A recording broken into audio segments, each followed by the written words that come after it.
여러분, 요즘은 많이 먹은 것도 아닌데 식사만 하고 나면 속이 금방 더부룩해지지 않으세요? 예전에는 이 정도면 괜찮았는데 요즘은 조금만 먹어도 배에 뭔가 꽉 찬 것 같고 트림이 자꾸 나오고 체한 것처럼 답답한 날이 많아졌다는 분들이 많습니다. 그래서 어떤 날은 내가 뭘 잘못 먹었나? 이제 위가 많이 약해진 건가?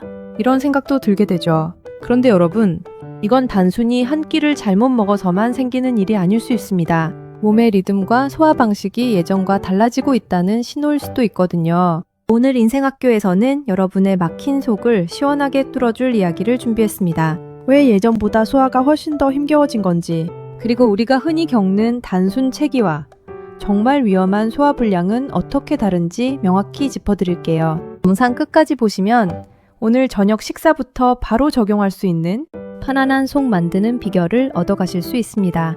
우리는 흔히 소화가 안 되면 위만 탓합니다. 하지만 의학적 관점에서 보면 소화는 위장만의 단독 공연이 아니라 우리 몸 전체의 오케스트라와 같습니다. 나이가 들면 소화 효소의 분비가 줄어드는 것은 사실이지만 더 큰 문제는 자율신경계의 조절 능력입니다.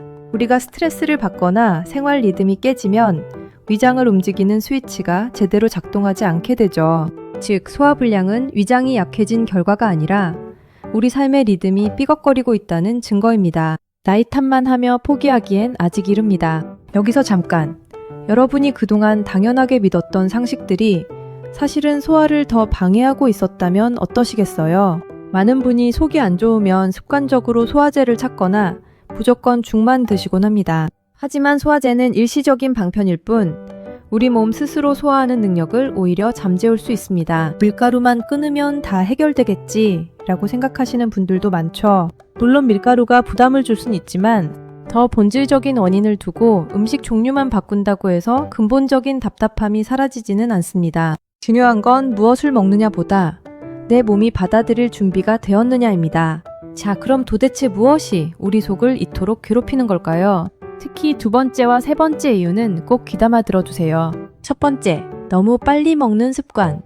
우리 뇌가 배부름을 인지하기도 전에 위장은 이미 과부하에 걸립니다. 씹는 과정은 소화의 첫 단추인데 이걸 건너뛰면 위장은 비명을 지를 수밖에 없습니다. 두 번째, 스트레스와 긴장. 위장은 제2의 뇌라고 불릴 만큼 신경이 예민합니다. 걱정거리를 안고 먹는 밥은 독이나 다름없죠. 긴장한 상태에서의 식사가 만성 소화불량의 주범입니다. 세 번째, 늦은 식사와 수면 리듬.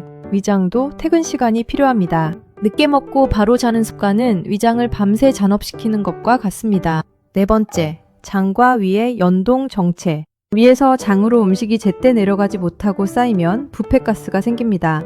이게 바로 여러분이 느끼는 그 더부룩함의 정체입니다. 혹시 지금 제 이야기를 들으면서 속으로 어머, 내 얘기네 하고 계신가요? 나 진짜 조금밖에 안 먹었는데 왜 배가 임신한 것처럼 빵빵해지지? 배는 별로 안 고픈데 속이 꽉 막힌 것 같아서 식사 시간이 오는 게 무서워. 트림은 자꾸 나오는데 시원하진 않고 가스만 차서 사람들 만나기도 민망해.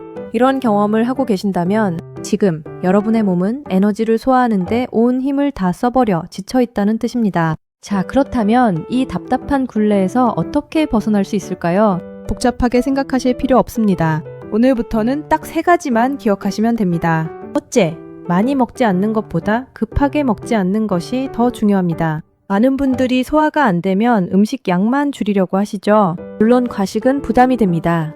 하지만 조금만 먹어도 더부룩한 분들은 양보다 먼저 먹는 속도를 점검해 보셔야 합니다. 급하게 먹으면 위는 준비가 안 된 상태에서 음식을 한꺼번에 받게 됩니다. 그러면 음식은 들어갔는데 몸은 아직 소화를 시작할 준비가 안 된 상태가 되죠. 그래서 한 입 먹고 조금 쉬어가고 너무 빨리 삼키지 않는 것만으로도 속의 부담이 달라질 수 있습니다. 둘째, 위를 치료하려고만 하지 말고 생활의 리듬을 먼저 바로 잡으셔야 합니다. 소화는 위장만의 문제가 아닙니다.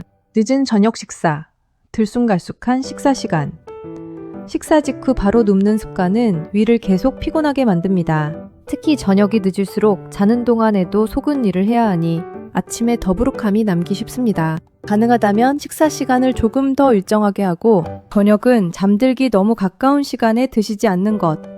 이것만으로도 몸은 훨씬 편안해집니다. 셋째, 소화제를 찾기 전에 스트레스와 수면을 먼저 돌아보셔야 합니다.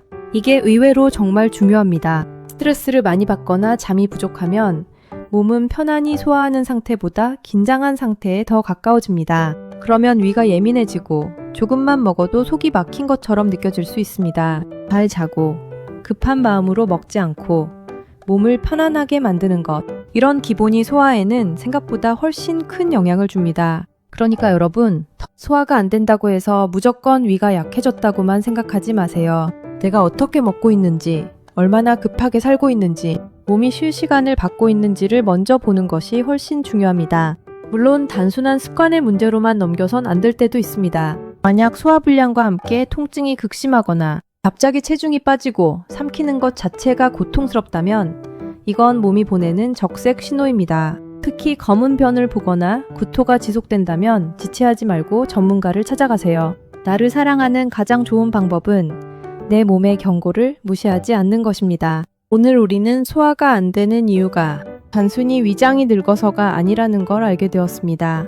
소화불량은 내 삶의 속도가 너무 빠르진 않은지, 내가 너무 많은 걱정을 삼키고 있는 건 아닌지 돌아보라는 우리 몸의 솔직한 고백입니다. 이제 소화제 하나에 의존하기보다 여러분의 소중한 위장에게 쉴 시간을 주고 천천히 씹는 여유를 선물해보세요. 속이 편해지면 세상이 달라 보이고 여러분의 하루도 훨씬 가벼워질 겁니다. 여러분은 식사 후에 어떤 불편함이 가장 먼저 오시나요? 1번, 풍선처럼 빵빵한 더부룩함. 2번, 다음날까지 술이 안 깨는 괴로움. 번호를 남겨주시면 여러분의 고민을 담아 다음 영상을 만들겠습니다. 다음 시간에는 5월 3주차 주제, 요즘 과음 후 술이 더 안 깨시죠? 로 돌아오겠습니다. 예전 같지 않은 해독 능력의 비밀을 파헤쳐 드릴게요. 지금까지 인생학교였습니다. 도움되셨다면 구독, 좋아요 남겨주세요. 감사합니다.